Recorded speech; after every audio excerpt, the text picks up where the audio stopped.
പശ്ചിമേഷ്യൻ നയതന്ത്ര ലോകത്തെയും ആഗോള നാവിക ഗതാഗത മേഖലയെയും ഒരുപോലെ ഉലച്ചുകൊണ്ട് തന്ത്രപ്രധാനമായ ഹോർമുസ് കടലിടുക്കിന് സമീപം ചരക്കു കപ്പലിനു നേരെ വീണ്ടും നിഗൂഢമായ ആക്രമണം നടന്നിരിക്കുന്നു. അജ്ഞാത കേന്ദ്രത്തിൽ നിന്ന് പാഞ്ഞെത്തിയ സ്ഫോടക വസ്തു പതിച്ച് കപ്പലിന് തീ പിടിക്കുകയും വൻതോതിൽ കറുത്ത പുക ഉയർന്നെന്നുമാണ് പുറത്തുവരുന്ന പ്രാഥമിക വിവരങ്ങൾ. ഒമാൻ തീരത്തിന് സമീപമുണ്ടായ ഈ സംഭവം പശ്ചിമേഷ്യയിലെ സൈനിക സംഘർഷങ്ങൾ ആഗോള സമുദ്രപാതകളിലേക്ക് കനത്ത ഭീഷണിയായി വ്യാപിക്കുന്നതിന്റെ വ്യക്തമായ സൂചനയാണ് നൽകുന്നത്.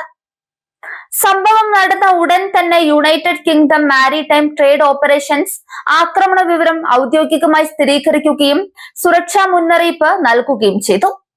ഈ മേഖലയിലൂടെ സഞ്ചരിക്കുന്ന എല്ലാ വാണിജ്യ കപ്പലുകളും അതീവ ജാഗ്രത പാലിക്കണമെന്നും സംശയാസ്പദമായ സാഹചര്യങ്ങൾ ശ്രദ്ധയിൽപ്പെട്ടാൽ ഉടൻ അധികൃതരെ വിവരം അറിയിക്കണമെന്നും നിർദ്ദേശിച്ചിട്ടുണ്ട്.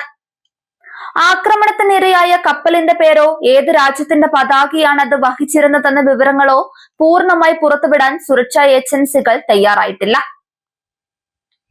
ആക്രമണത്തിന്റെ ഉത്തരവാദിത്തം തൽക്കാലം ഒരു സംഘടനയോ രാജ്യമോ ഏറ്റെടുത്തില്ലെങ്കിലും സംഭവത്തെക്കുറിച്ച് അന്താരാഷ്ട്ര തലത്തിൽ സമഗ്രമായ അന്വേഷണം ആരംഭിച്ചിട്ടുണ്ട്.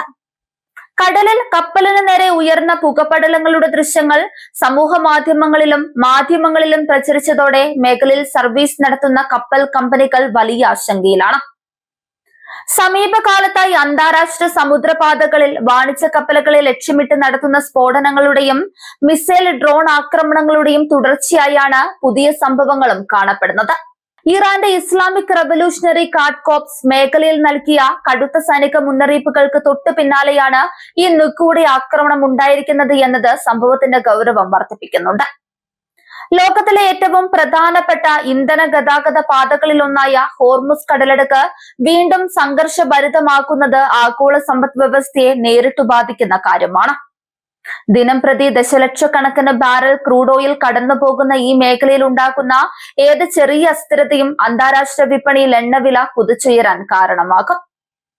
അമേരിക്കൻ സഖ്യകക്ഷികളായ ഗൾഫ് രാജ്യങ്ങൾക്ക് ഈ ആക്രമണം വലിയ സുരക്ഷാ വെല്ലുവിളിയാണ് ഉയർത്തുന്നത്.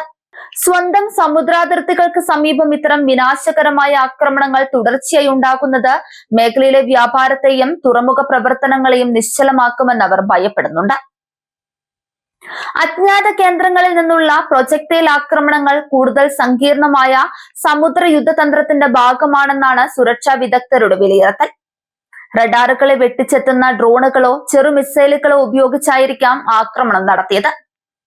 വാണിജ്യ കപ്പലുകൾക്ക് നേരെയുള്ള ഇത്തരം ആക്രമണങ്ങൾ അന്താരാഷ്ട്ര സമുദ്ര നിയമങ്ങളുടെ നഗ്നമായ ലംഘനമാണ്. സമാധാനപരമായ ചരക്ക് നീക്കത്തിനും നാവിക സ്വാതന്ത്ര്യത്തിനും മേലുള്ള കടന്നുകയറ്റമായാണ് അന്താരാഷ്ട്ര സമൂഹം ഇതിനെ കാണുന്നത്. മുൻപും സമാനമായ രീതിയിൽ എണ്ണക്കപ്പലുകൾക്ക് നേരെ സ്ഫോടനങ്ങൾ ഉണ്ടായിട്ടുണ്ടെങ്കിലും ഒമാൻ തീരത്തോട് ചേർന്ന് തന്ത്രപ്രധാനമായ സ്ഥാനത്ത് നടന്ന ഈ നീക്കം ആക്രമണകാരികളുടെ ആത്മവിശ്വാസത്തെയും കൃത്യതയുമാണ് സൂചിപ്പിക്കുന്നത്. അമേരിക്കയും അവരുടെ നാവികസേനയും മേഖലയിലെ പെട്രോളിംഗ് ശക്തമാക്കിയിട്ടുണ്ടെങ്കിലും ഇത്തരം പെട്ടെന്നുള്ള സ്ഫോടനങ്ങൾ തടയുക എന്നത് അത്ര എളുപ്പമല്ല. വിശാലമായ സമുദ്രപ്പരപ്പിൽ ഓരോ വാണിജ്യ കപ്പലിനും വ്യക്തിഗതമായി സംരക്ഷണം നൽകുക എന്നത് പ്രായോഗികമായി ബുദ്ധിമുട്ടാണ്. മേഖലയിലെ പ്രമുഖ ശക്തിയായ ഇറാന്റെ പരോക്ഷമായ പങ്കാളിത്തത്തെക്കുറിച്ച് വിവിധ പാശ്ചാത്യ മാധ്യമങ്ങൾ സംശയം പ്രകടിപ്പിക്കുന്നുണ്ടെങ്കിലും തെളിവുകളുടെ അഭാവം അന്വേഷണത്തെ മന്ദഗതിയിലാക്കുന്നു. അമേരിക്കയുമായുള്ള രാഷ്ട്രീയ സൈനിക തർക്കങ്ങൾ മുറുകുന്ന സാഹചര്യത്തിൽ ഗൾഫ് മേഖലയിലെ സഖ്യകക്ഷികൾക്ക് മേൽ സമ്മർദ്ദം ചെലുത്താനുള്ള തന്ത്രമായാണോ ഇത് ഉപയോഗിക്കുന്നത് എന്ന ചോദ്യവും ഉയർന്നു വരുന്നുണ്ട്. കപ്പലിന് തീപിടിച്ചതിനെ തുടർന്ന് സമീപത്തുണ്ടായിരുന്ന മറ്റ് സമുദ്ര പേടകങ്ങളും രക്ഷാപ്രവർത്തനത്തിനായി എത്തിയതായി റിപ്പോർട്ടുകളുണ്ട്. എന്നാൽ ആക്രമണത്തിൽ കപ്പലിലെ ജീവനക്കാർക്ക് പരിക്കേറ്റിട്ടുണ്ടോ എന്ന കാര്യത്തിൽ ഔദ്യോഗിക വിവരങ്ങൾ ലഭ്യമായിട്ടില്ല. ഗൾഫ് മേഖലയിലെ മാറിക്കൊണ്ടിരിക്കുന്ന ഭൗമരാഷ്ട്രീയ സമവാക്യങ്ങൾ സമുദ്ര സുരക്ഷ എത്രത്തോളം സങ്കീർണമാക്കുന്നു എന്നതിന്റെ തെളിവാണ് ഈ സംഭവം. ചെറുതും വലുതുമായ രാജ്യങ്ങൾ തമ്മിലുള്ള നയതന്ത്ര പോരാട്ടങ്ങളിൽ ഇരയാകുന്നത് അന്താരാഷ്ട്ര വാണിജ്യ കപ്പലുകളാണ്. സംഭവത്തിന്റെ പശ്ചാത്തലത്തിൽ പശ്ചിമേഷ്യയിൽ നാവിക സാന്നിധ്യം വർദ്ധിപ്പിക്കാൻ പാശ്ചാത്യ ശക്തികൾ ആലോചിക്കുന്നുണ്ട്. എന്നാൽ ഇത് കൂടുതൽ പ്രകോപനങ്ങൾക്ക് വഴി തുറക്കുമെന്ന ആശങ്കയും നിലനിൽക്കുന്നു. ഹോർമുസ് കടലിടുക്കിലെ പുതിയ സംഘർഷാവസ്ഥ മുൻനിർത്തി ലോകത്തിലെ പ്രമുഖ ഷിപ്പിംഗ് കമ്പനികൾ തങ്ങളുടെ നാവിക പാതകളിൽ മാറ്റം വരുത്താൻ ആലോചിക്കുന്നതായും വിവരമുണ്ട്.